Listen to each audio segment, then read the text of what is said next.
Imagine a place holding centuries of dark secrets, where the very stones whisper tales of betrayal, imprisonment, and brutal justice. A place where kings and queens, nobles and traitors all found their final destination. This wasn't just any medieval dungeon, this was the Tower of London, England's most feared high-security prison.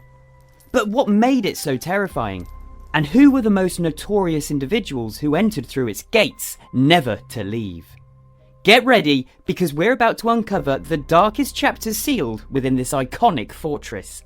After his victory at the Battle of Hastings in 1066, William the Conqueror faced a new challenge, holding on to power. Securing the crown was only the first step. London was restless, and William knew that securing power meant making a bold statement. So he built a symbol, not just a fortress, but a towering message etched in stone. I'm here and I'm in charge. The Tower of London was born, not just for defence, but a symbol of domination. It was psychological warfare. At first, it wasn't even called the Tower of London. It began with the White Tower, a towering slab of stone that sent a clear message. Defy me and this is what you face.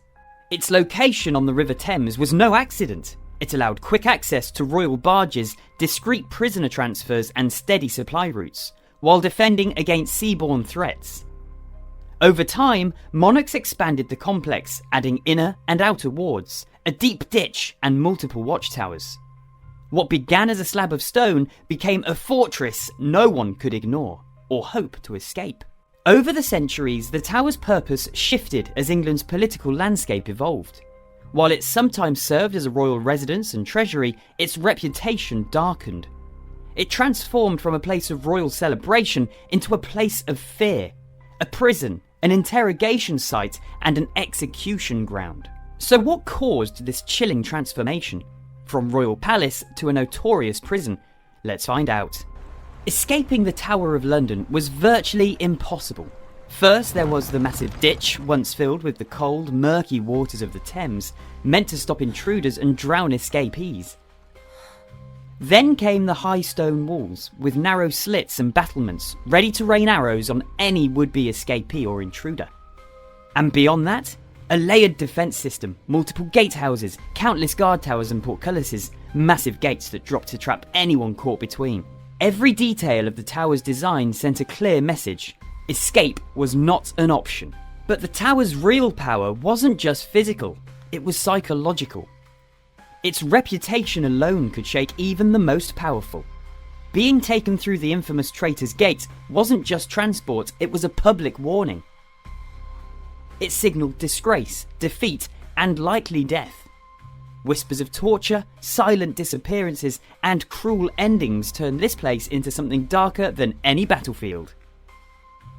It wasn't just a prison, it was where hope died. The Tower of London wasn't for common thieves or petty criminals. This was where the Crown locked away its most dangerous enemies, political rivals, religious rebels, and those seen as threats to the throne. Once inside, few found mercy. And even if someone could slip past the walls and the guards, freedom was still out of reach. Outside was hostile. The cold currents of the Thames wrapped the tower like a moat, and beyond that, a city loyal to the Crown. Escape? Nearly impossible.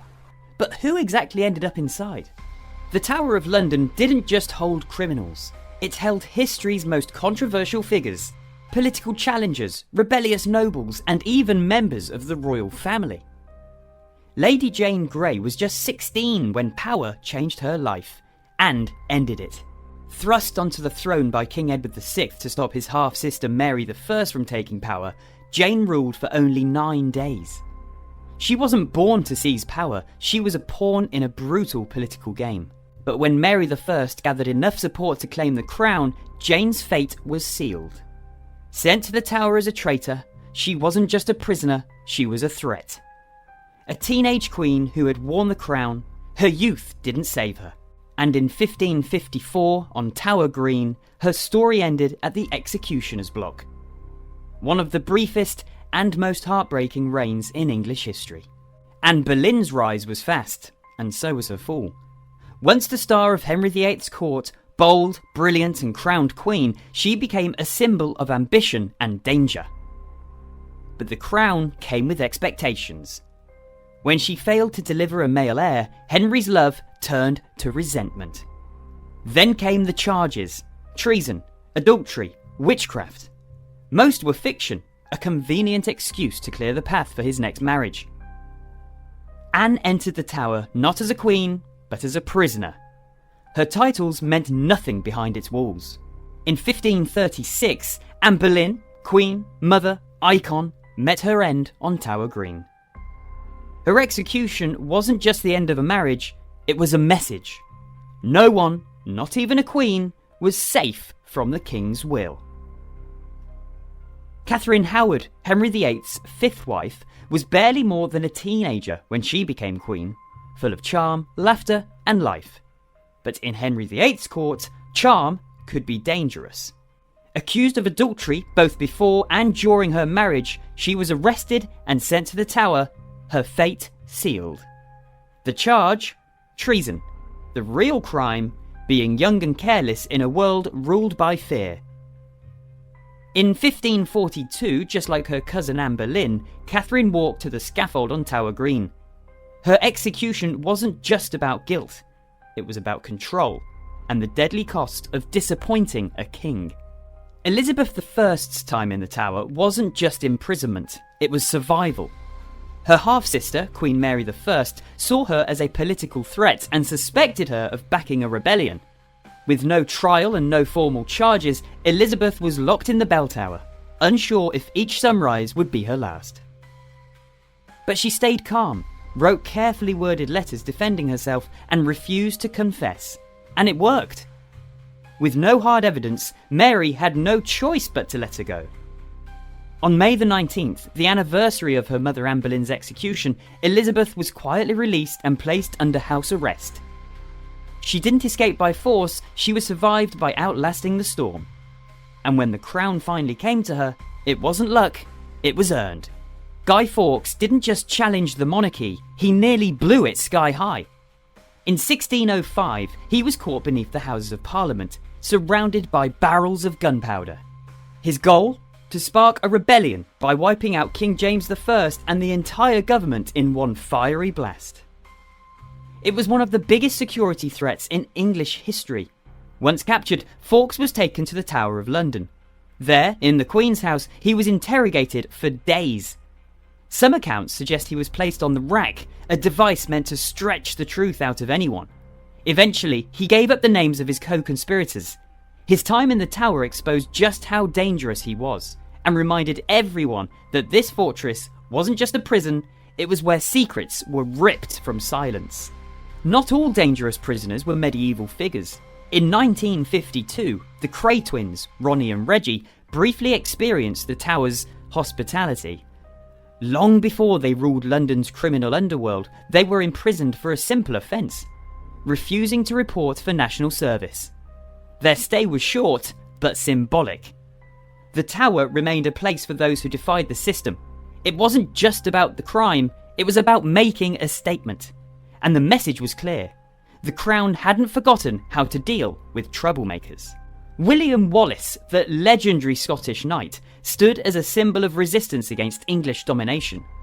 After his capture in 1305, he was brought to the Tower of London and charged with treason. He argued he couldn't betray a king he had never sworn loyalty to. He told them plainly, "I never swore loyalty. I can't betray what I never served." Still, his defiance meant little to King Edward I. Wallace was sentenced to death and publicly executed in Smithfield. His name would live on, not as a criminal, but as a martyr for Scottish independence. Of all the dark tales whispered through the Tower's stone halls, none is more chilling than the story of the two lost princes. In 1483, Edward V and his brother Richard were taken to the Tower, young, royal, and in the way. Their uncle, Richard of Gloucester, was named their protector, but when he took the crown as Richard III, the boys disappeared. No trial, no bodies, just silence. Did he order their deaths? No one knows for sure. The truth remains lost to history, but their story turned the Tower from a prison into a legend, a place where not even royal blood could guarantee safety. Alright, what was daily life like for those condemned to the tower? It wasn't the same for everyone. It depended on who you were. If you had power, money, or royal blood, your cell might feel more like a furnished apartment. Servants, books, even gardens weren't out of the question. Sir Walter Raleigh, for example, turned his prison into a study, and even planted herbs. But don't be fooled. For most, the tower was cold, cramped, and merciless. And even the privileged weren't safe forever.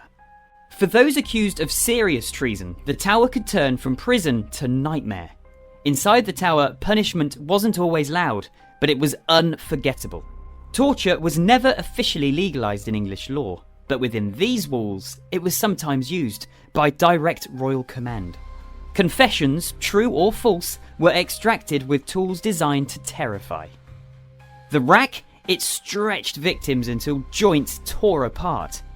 The scavenger's daughter, it crushed the body inward until the pain turned to silence. Even the manacles, simple iron rings, left prisoners hanging for hours. These weren't just devices of pain, they were instruments of fear, psychological weapons to break the human spirit. Sometimes just seeing them was enough to make someone talk. Inside the tower, fear did most of the work.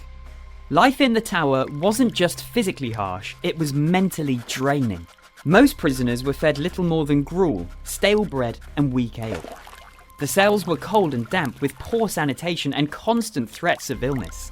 Their clothes were thin, their identities stripped, their voices silenced. A few could write letters, most just waited, alone.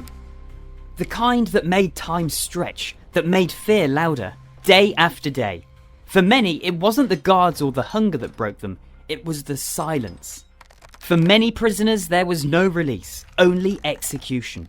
Those labelled as traitors often met their fate on Tower Hill, just beyond the walls, where thousands gathered to watch.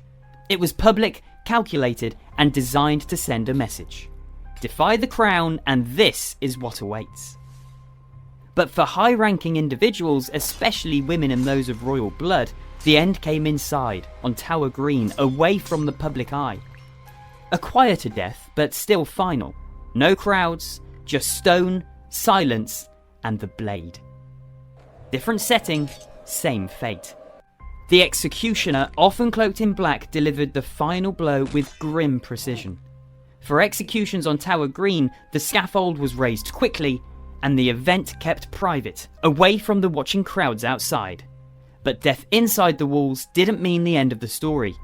Many of the tower's most famous victims were laid to rest in the Chapel Royal of St. Peter and Vinicula, just steps away.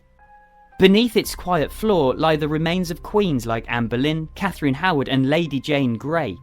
Their names are etched not just into history, but into stone, reminders of how power, politics and fear shaped their fates.